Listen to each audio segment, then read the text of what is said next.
And so a new party has been launched, but not quite. And it's called Your Party, but apparently it's not called Your Party because they haven't come up with the name yet. And, well, it's all been a bit of a mess, quite frankly. I have a go a lot, and I'm sure you've seen us before a lot in, on the politics social, having a go at the comms on Labour's side of stuff. But I have to say, for a launch of a brand new political party that does not even exist, this seems incredibly rushed. And this goes back to just a couple of weeks ago, where I think it was it a Pony Club video we did about this? I can't remember now, but yeah, it was a couple of weeks ago. And this all came down because apparently a lot of people from Zarah Zarah Sultana's side pushing for this party to happen, but wanting Corbyn to be involved, but he sort of didn't, but yet wanted to be involved and wasn't ready himself. Honestly, it doesn't look very good, quite frankly. It just seemed, well, to be a mess generally. But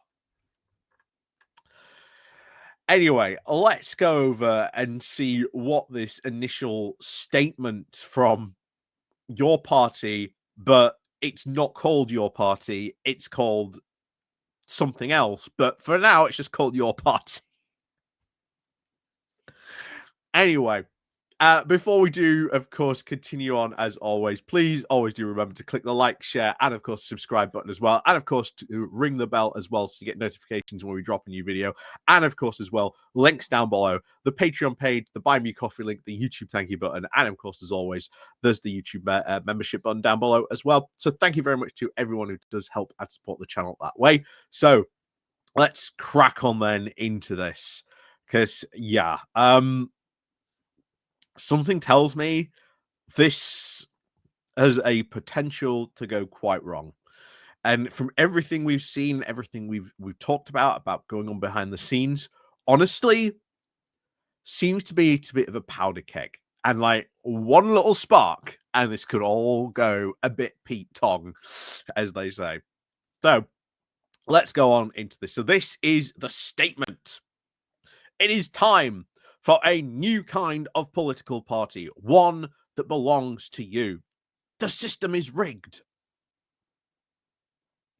Rigged how exactly? It's a bit of a big statement to say the system is rigged. Rigged in what way? How exactly is it rigged in these ways? So the system is rigged, where 4.5 million children live in poverty in the 6th richest country in the world. And again, big indictment on the, on our country. That is true. But which party, the last time was it in, almost eradicated child poverty? The system, of course, is rigged when giant corporations make a fortune now from rising bills. The system is rigged when this government says there is no money for the poor, but billions for war. And yet, while that is, again, a big problem, it is something that you would have to struggle with because you go to war with the army that you have. If you end up in a war, you can't just say, okay, well, now we need all these systems or anything like that. We can't ignore, of course, what has been going on in the East. We can't ignore the fact that, as many of us have said multiple times before, what's Vladimir Putin going to do with that big army once he's finished in Ukraine? Not going to disband it. He's going to likely use it somewhere else. And if you've seen some of the stuff developing over in Estonia recently, some very, very, shall we say, similar things happening, which led up to the, shall we say, the invasion from the little green men in Ukraine back in 2014. Very similar things indeed. So we should be worried about that. We should be very worried about that. But again, apparently not when it comes to Russia, which I find some of the statements that a lot of people that have been involved with this very strange. That, oh yes, we're all again really, worried about what's going on in Palestine, but Ukraine,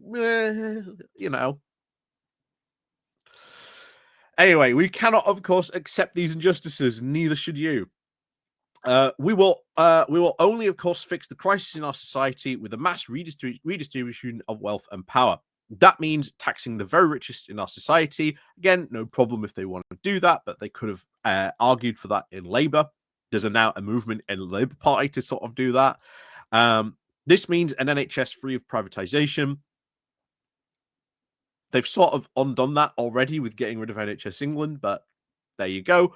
Also, I would argue that there have been benefits of privatization that have added a ton of money to the NHS in terms of like medical devices. And of course, private companies paying for use of NHS data to use in trials, to develop those devices. And we are now the leading manufacturer and creator of medical devices and apps around the world. And that is because of the partnership with the NHS and those private businesses. That brings a ton of money into the NHS. Privatization is not 100% bad, but it depends what exactly that relationship is. I think that relationship which has developed that, which has built that entire new industry, is great. Should we be ending that? Because it's privatization, but it brings a load of money into the NHS. Anyway, bringing, of course, energy, water, and rail and mail into public ownership. Well, rail by the end of this parliament is going to be in public ownership anyway.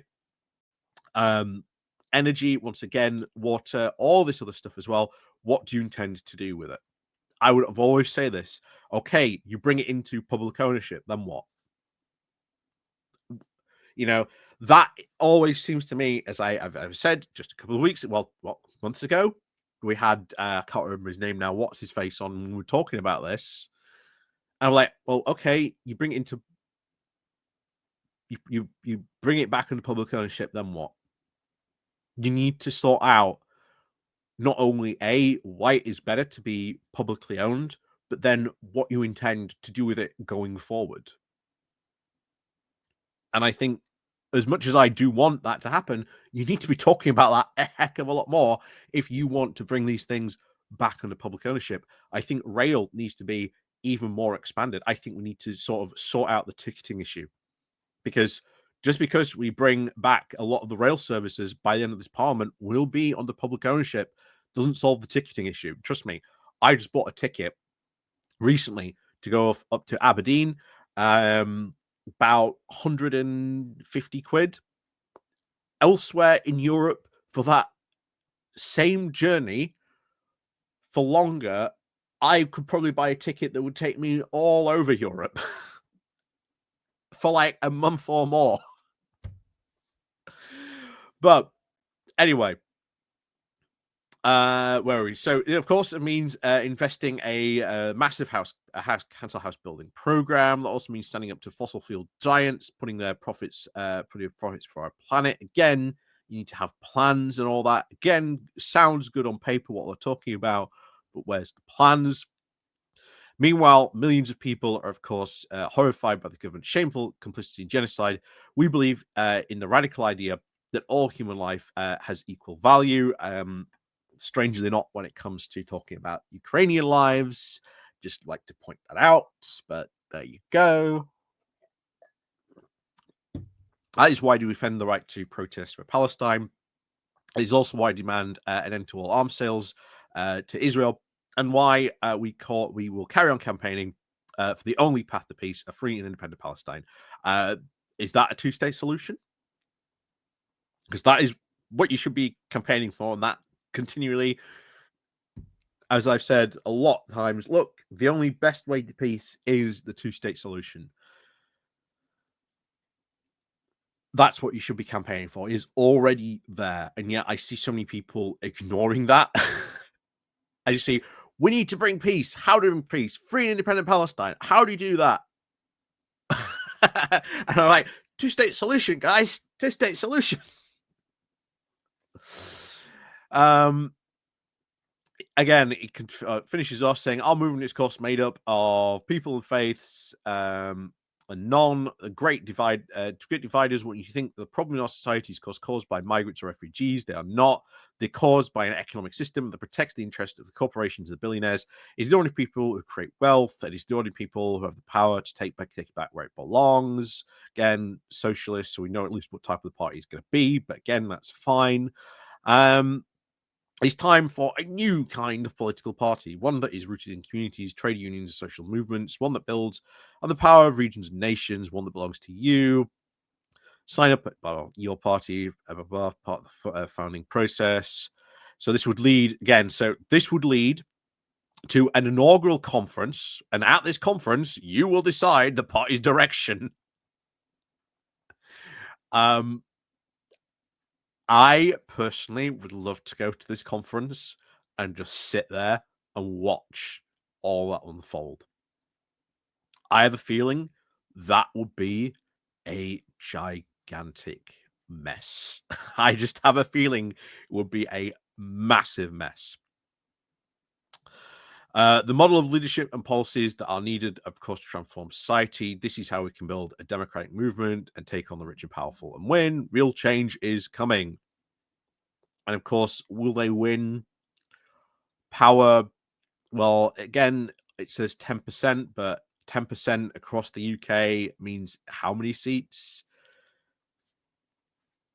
Not a lot. So what? You have a couple of MPs in Parliament, and that's it.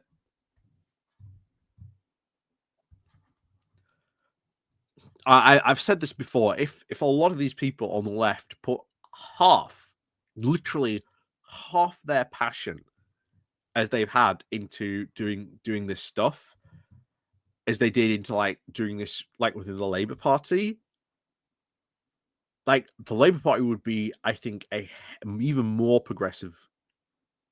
I think they would be very, very much so progressive, but they're not, because can't do anything in the Labour Party. Okay, well, what did you do? Well, I did nothing, and that's it. It's just like, okay, dude, okay. So, as always, let me know what you think about your party, but it's not your party according to them. It's going to be called something else.